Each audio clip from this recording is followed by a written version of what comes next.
Om Sri Sai Ram. My humble salutations to my beloved Bhagwan, respected elders, and my dear students. Hearty welcome to Linear Algebra class. Today we are going to start inner product vector spaces. So, what is meant by an inner product? Consider a vector space V of f, that means over the field capital F. An inner product is a function from V cross V to F, where f can be a real number or it can be a complex field. It can be a real field or a complex field. It should satisfy the following three properties. Number one, that is, the inner product alpha beta equal to the inner product beta alpha conjugate, the axiom of conjugacy. Number two, inner product of alpha alpha is always greater than 0 for all alpha not equal to 0 and equal to 0 for alpha equal to 0. Number three, inner product of A alpha plus B beta comma gamma equal to A times inner product alpha gamma plus B times inner product beta gamma, where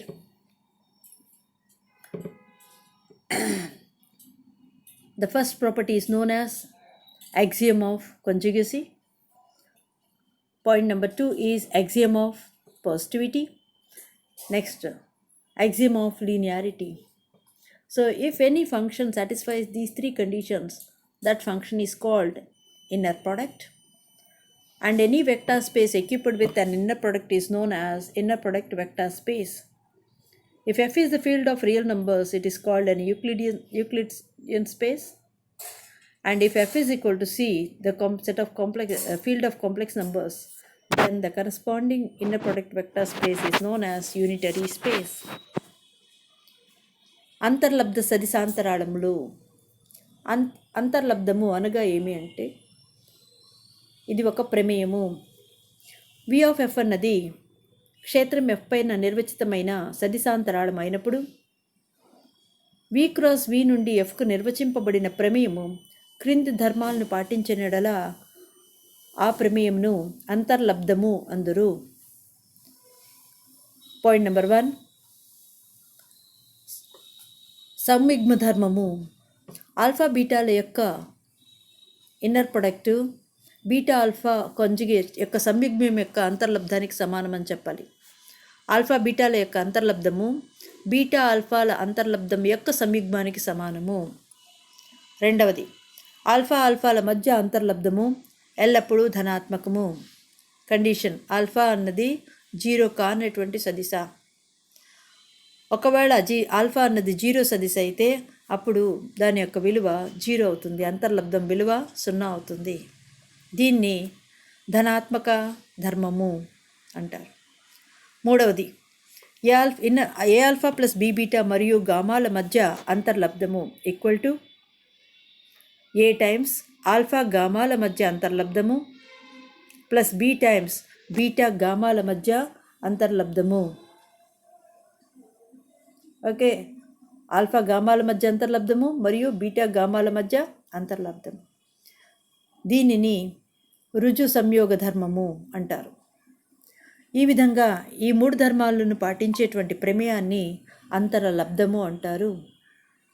ఒక సదిశాంతరాళం పైన అంతర్లబ్ధాన్ని కనుక మనం నిర్వచించినప్పుడు ఆ సదిశాంతరాళాన్ని అంతర్లబ్ధ సదిశాంతరాళము అంటారు. క్షేత్రం F అన్నది వాస్తవ క్షేత్రం అయినప్పుడు దానిని యూక్లిడ్ సదిశాంతరాళం మరియు next F is equal to C సంకీర్ణ సంఖ్యల క్షేత్రం అయినప్పుడు Fను యూనిటరీ సదిశాంతరాళంగా మనము నిర్వచిస్తాము. Next,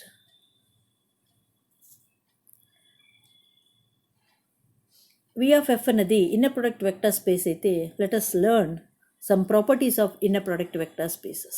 Number 1, inner product of alpha beta is always equal to 0 for every beta belongs to V, implies alpha is a 0 vector. Inner product of alpha beta equal to 0 for every alpha belongs to V implies beta equal to 0. Number 2, inner product of A alpha minus B beta comma gamma equal to A times inner product alpha gamma minus B times inner product beta gamma. Next, third one, inner product alpha comma A beta plus B gamma equal to A bar times inner product alpha beta plus B bar times inner product alpha gamma. Number 4, inner product of A alpha plus B beta comma A alpha plus B beta equal to A bar times inner product alpha alpha plus A B bar times inner product alpha beta plus B times B A bar times inner product beta gamma plus B bar times inner product beta beta. So V of F అన్నది అంతర్లబ్ధ సదిశాంతరాళము అని అనుకోండి. అప్పుడు మొట్టమొదటి ధర్మము alpha బీటాల మధ్య అంతర్లబ్ధము 0 వీలో ఉన్నటువంటి ప్రతి బీటాకు అయినప్పుడు ఖచ్చితంగా ఆల్ఫా సదిశ 0 సదిశగా మారుతుంది. అలాగే ఆల్ఫా బీటాల మధ్య అంతర్లబ్ధం 0 ప్రతి ఒక్క ఆల్ఫా బిలాంగ్స్ టు వీకు అన్నప్పుడు, అంటే మొదటి మూలకం మొదటి సదిశ అన్నింటికీ కూడా అంతర్లబ్ధము 0 అయినప్పుడు ఖచ్చితంగా బీటా విలువ బీటా అన్నది 0 సదిశ అవుతుంది. రెండవది, మొదటి భాగంలో మొదటి సదిశ ఏ ఆల్ఫా మైనస్ బీ బీటా మరియు రెండవ సదిశ గామాల మధ్య అంతర్లబ్ధం యొక్క విలువ ఏ టైమ్స్ ఆల్ఫా గామాల మధ్య అంతర్లబ్ధము మరియు మైనస్ బీ టైమ్స్ ఇక్కడ ఇన్నర్ ప్రోడక్ట్ బీటా గామాల మధ్య అంతర్లబ్ధం. ఇక మూడవది తీసుకున్నప్పుడు ఏ బీటా ప్లస్ బీ గామా అన్నది రెండవ భాగంలో రెండవ సదిశగా తీసుకోవడం జరిగింది. ఇది ఒక రుజు సంయోగంగా తీసుకోవడం జరిగింది. ఇటువంటప్పుడు రెండవ సదిశల నుంచి రుజు సంయోగంగా రాయబడినప్పుడు ఇక్కడ అదిశలు ఎవరున్నారు? ఇక్కడ ఏ ఒకటి ఉంది, ఇక్కడ మరొకటి బి ఉంది. దీన్ని బయటికి వచ్చినప్పుడు ఇది మనం జాగ్రత్తగా గమనించాలి. ఏ బార్ అవుతుంది, ఇదేమో బి బార్ అవుతుందండి. సో ఇక్కడ మనము జాగ్రత్త చేయాలి. సో మామూలుగా అయితే ధర్మంలో ఉన్నప్పుడు మొదటి భాగంలో రుజుభాగం ఉన్నట్టయితే మనకు ఏగానే వచ్చేది, బీగా వస్తుంది. కానీ రెండవ సదిశ రుజు సంయోగంగా ఉన్నప్పుడు దాని నుంచి అదిశలను బయటికి రాసినప్పుడు వాటి యొక్క సంయోగాలు మనకు ఏర్పడతాయి. A bar times inner product alpha beta, అలాగా b bar times inner product alpha gamma అన్నది ఏర్పడుతుంది. ఇక నాలుగవది, మొదటి భాగంలో కూడా a alpha plus b beta ఉంది, రెండవ భాగంలో కూడా a alpha plus b beta యొక్క అంతర్లబ్ధం. అంటే ఇక్కడ మనకి ఏం జరుగుతుంది? మొదటి భాగంలోనూ లీనియారిటీ ఉంది, లీనియర్ ప్రాపర్టీ ఉంది. రెండవ భాగంలో కూడా లీనియర్ ప్రాపర్టీ, లీనియర్ ధర్మము మనకు ఉంది. సో అంటే ఇక్కడ మనకేమవుతుంది అంటే, so a alpha plus b బీటాలోనూ రుజు సంయోగం ఉంది, రెండవ సదిశలో కూడా రుజు సంయోగం ఉంది. ఇటువంటప్పుడు మనకేమవుతుంది? మొదటి భాగంలో ఉన్నది ఏ బార్. సో ఇక్కడ మనం ఏం చేస్తాము అంటే ఏ బార్ తర్వాత inner product alpha alpha plus a b bar inner product alpha beta, అలాగే a bar times inner product beta alpha, అలాగే beta bar times inner product beta అవుతుంది. సో దీన్ని ప్రూవ్ చేయటం అన్నీ కూడా చాలా ఈజీ. మొదటి రెండు డెఫినేషన్ నుంచే మనకు నేరుగా వచ్చేస్తుంది. ఇన్నర్ ప్రొడక్ట్ ఆల్ఫా బీటా 0 అయింది అంటే ఖచ్చితంగా ఏమవ్వాలా, మనకు ప్రతి ఒక్క బీటాకు అది నిర్వచేస్తుంది. సో బీటా బదులుగా ఆల్ఫా కూడా పెట్టుకోవచ్చు కదా. ఇప్పుడు అన్ని బీటాలకు వర్తిస్తుంది అంటే ఆల్ఫాకు కూడా వర్తిస్తుంది. సో ఆల్ఫా 0 అయిపోతే ఆటోమేటిక్గా ఆల్ఫా బికమ్స్ 0. అలాగే మొదటి దానిలో రెండవ భాగం, సో ఇక్కడ చూద్దాం. ఆల్ఫా బీటా ఈక్వల్ టు 0 అన్ని ఆల్ఫాలకు అన్నారు. అన్ని ఆల్ఫాలు అన్నప్పుడు ఆ ఆల్ఫా బీటా కూడా అవుతుంది కదా. సో బీటా ఈక్వల్ టు 0 అవుతుంది. సో అన్ని ఆల్ఫాలకు అన్నప్పుడు బీటా ఈక్వల్ టు 0. సో ఏదన్నా అంతర్లబ్ధం 0 అయితే అర్థం ఏంటి? బీటా అన్నదే 0, కనుక ఇక్కడ బీటా 0 వచ్చింది.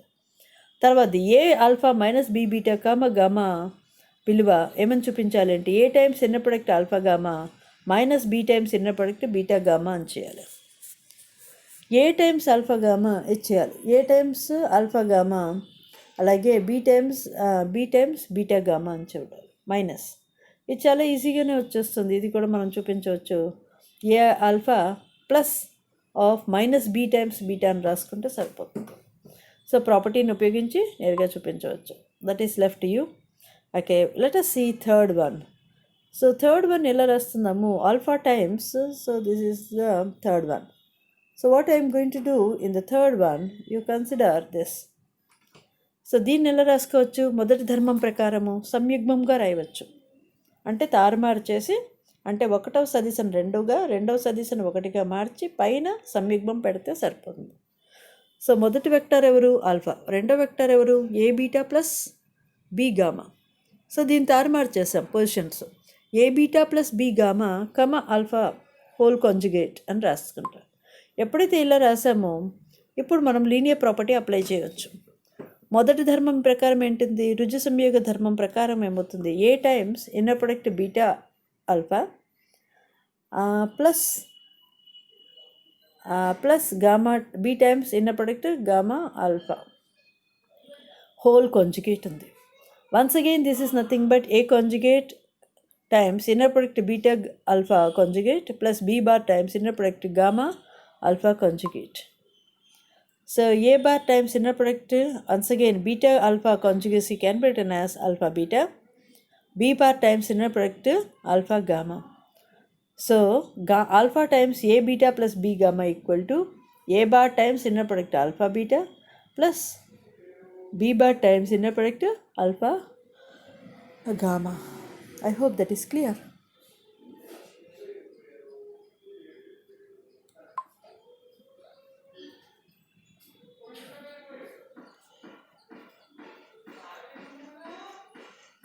Let us say, so fourth one, a alpha plus b beta comma a alpha plus b beta. So how you can write? A times inner product alpha comma a alpha plus b beta plus b times inner product beta comma a alpha plus b beta. So once again we can write this as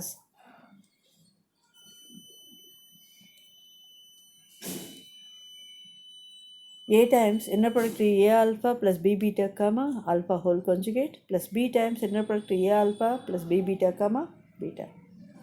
Once again this can be written as a times, on further expansion this becomes a times inner product alpha alpha plus b times inner product beta alpha whole conjugate plus b times inner product a times alpha beta plus b times inner product beta beta whole conjugate. That is nothing but a bar times inner product alpha alpha conjugate plus a b bar times inner product beta alpha conjugate plus b times a bar inner product alpha beta whole conjugate plus b bar times inner product beta beta bar. So a bar inner product alpha alpha plus ab bar inner product alpha beta, ba bar times inner product beta alpha plus b bar times inner product beta beta. So we got 4 terms. I hope that is clear. Now let us define a small definition. Norm of a vector. The norm of a vector is denoted in the two vertical lines in between alpha is placed. That is defined as the positive square root of inner product alpha alpha. So alpha యొక్క పొడవును norm అంటాము. దీన్ని రెండు నిలువు వరుసల మధ్య alpha రాయటం జరుగుతుంది. దాన్ని ఎలా నిర్వచిస్తామంటే స్క్వేర్ రూట్ ఆఫ్ ఆల్ఫా ఆల్ఫాల మధ్య అంతర్లబ్ధము అంటారు. సో నామ్ alpha square is equal to alpha ఆల్ఫాల మధ్య అంతర్లబ్ధం. సో ఆల్ఫా కనుక 0 అయింది అంటే ఆల్ఫా ఆల్ఫాల మధ్య ఇన్నర్ ప్రొడక్ట్ 0 అవుతుంది. సో నామ్ of a alpha equal to next another small result modulus of a into norm alpha. The proof is very simple. Norm a alpha whole square equal to nothing but inner product a alpha comma a alpha. Once again from the first vector a comes out as it is. From the second position a bar comes out. So a bar inner product alpha alpha. But what is a bar? Mod a whole square. How do you write? Because z is equal to if I take z is equal to x plus I by, z bar is going to be x minus I by. So z bar equal to x square plus y square, that is nothing but mod z whole square. So a bar equal to mod a whole square, inner product alpha alpha. So once again mod a whole square into norm is alpha square. So norm a alpha is nothing but modulus of a into norm alpha. Next, another one. Inner product alpha beta equal to 0 implies alpha is orthogonal to beta. లంబంగా ఉంది అంటారు, లేదా beta అన్నది ఆల్ఫాకు సదిశకు లంబంగా ఉంది అంటారు. అలాగే inner product alpha plus beta whole square equal to NAM alpha square plus NAM beta square, that implies and implied by alpha beta are orthogonal. Therefore alpha is orthogonal to beta, and we write inner product alpha beta equal to 0. So if norm alpha plus beta whole square equal to norm alpha square plus norm beta square, then alpha and beta are orthogonal to each other. That is what we are going to prove.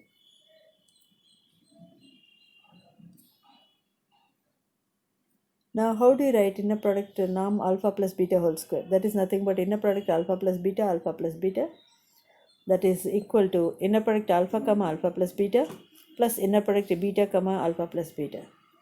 That is nothing but inner product alpha alpha plus inner product alpha beta plus inner product beta alpha plus inner product beta beta. But what is inner product alpha alpha? Norm alpha square, and the last term is going to be norm beta square.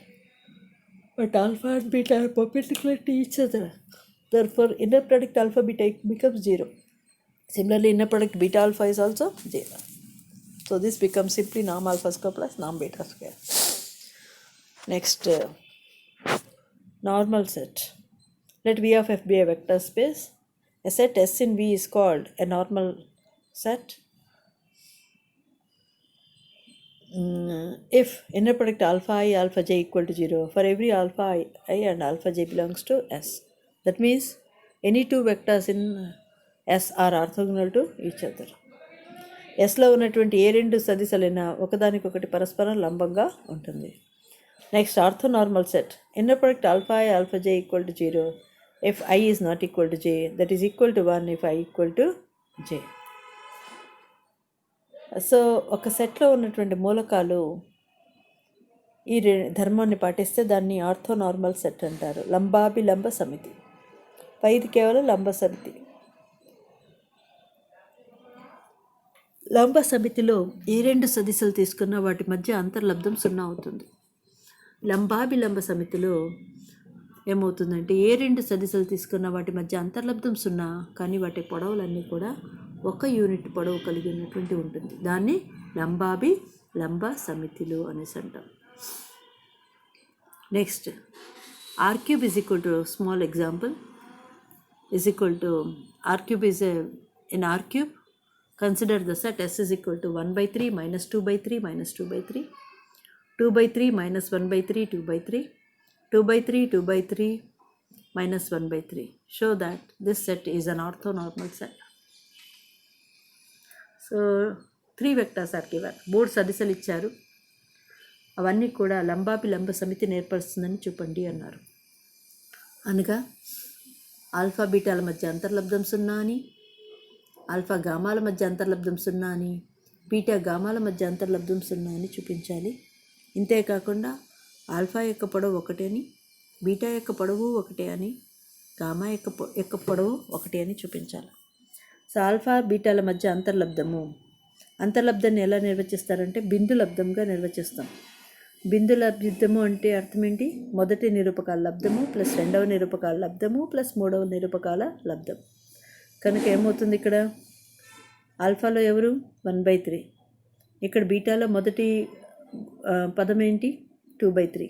So 1/3 into 2/3.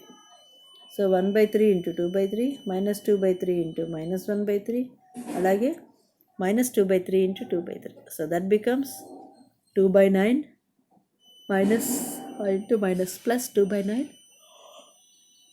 minus 4/9. That becomes equal to 0. Similarly, alpha gamma we have to consider.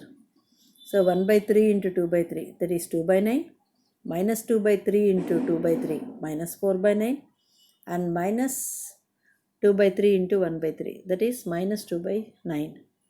So finally here also we get that value equal to 0. Similarly, you calculate inner product of alpha gamma, that we can show that it is inner product of beta gamma kuda 0 అని చూపించవచ్చు. Next, norm alpha square. If alpha is equal to x by z, then norm alpha is nothing but square root of x square plus y square plus z square. So here we get norm alpha square means 1 by 3 whole square, that is 1 by 9, and then minus 2 by 3 whole square means 4 by 9, and then minus 2 by 3 whole square means 4 by 9. So when you add all that, that becomes 9 by 9, that is equal to 1. Similarly, we can find norm beta square also 1, norm gamma square is also equal to 1. Therefore, S is an orthonormal set we have got. Next, problem number 9. U and V are two vectors in the real inner product vector space. And further, norm U equal to norm V. Then show that U minus V is orthogonal to U plus V. U'nu V'lu వాస్తవ అంతర్లబ్ధ సరిసాంతరాళం అనుకున్నప్పుడు you యొక్క పొడవు వి యొక్క పొడవు సమానమైనప్పుడు u minus వీలు u plus వీలు పరస్పరము లంబంగా ఉంటుంది. So inner product u minus v comma u plus v తీసుకున్నప్పుడు, so inner product u comma u plus v minus inner product v comma u plus v. So once again this is nothing but inner product, so u uv. Similarly here minus inner product vu into inner product vv. So once again this is nothing but norm u square, and then here we get norm v square, and this becomes uv, and this can be written as third one, u can be written as uv whole conjugate. దీని మళ్ళీ ఏం రాయొచ్చు, నామ్ u square plus inner product u v minus inner product u v. ఇక్కడ ఎందువల్ల ఇది కాంజుగసీను bar ఇది రెండు సమానం అయిపోయింది? Because they are all real numbers. The output is a real number. ఆ రియల్ నెంబర్ వాస్తవ సంఖ్య కాబట్టి దాని యొక్క సమీకరణం కూడా అదే. అలాగే నామ్ బి లాస్ట్లో ఉన్నటువంటి నామ్ బిని నామ్ యూగా రాసుకోవచ్చు హోల్ స్క్వేర్గా. ఓకే, సో ఫైనల్గా మనకు మిగిలేది క్యాన్సిల్ అయిపోయి 0 అవుతుంది. కనుక u minus v is perpendicular to u plus v. So another small one, W of F అనేది V of F is an inner product vector space అని, డబ్ల్యూ అనేది సబ్సెట్ ఆఫ్ వి అయితే W is called orthogonal complement. What is W perpendicular? W perpendicular is equal to set of all alpha belongs to V such that inner product alpha beta equal to 0 for every beta belongs to W. So alpha బీటాల అంతర్లబ్ధం 0 ఎప్పుడు అంటే డబ్ల్యూలో ఉన్నటువంటి అన్ని మూలకాలకు. So ఆ మూలకాలు ఏవైతే దొరుకుతుందో వాటిని డబ్ల్యూ పర్పెండిక్యులర్లో పెడతాం. సో దాన్ని ఆర్థోగోనల్ కాంప్లిమెంట్ అంటారు. సో ఖచ్చితంగా 0 బార్ అనేది 0 వెక్టార్ అనేది డబ్ల్యూ పర్పెండిక్యులర్లో ఉంటుంది. ఎందువల్ల అంటే 0ను మరియు డబ్ల్యూలో ఉండేటువంటి ఏ మూలకం ఏ సరిసతో కూడా అయినా కూడా అంతర్లబ్ధమును మనము గణించినప్పుడు దాని యొక్క విలువ 0 అవుతుంది. కనుక 0 అనేది ఖచ్చితంగా డబ్ల్యూ పర్పెండిక్యులర్లో ఉంటుంది. So thank you very much for watching this video.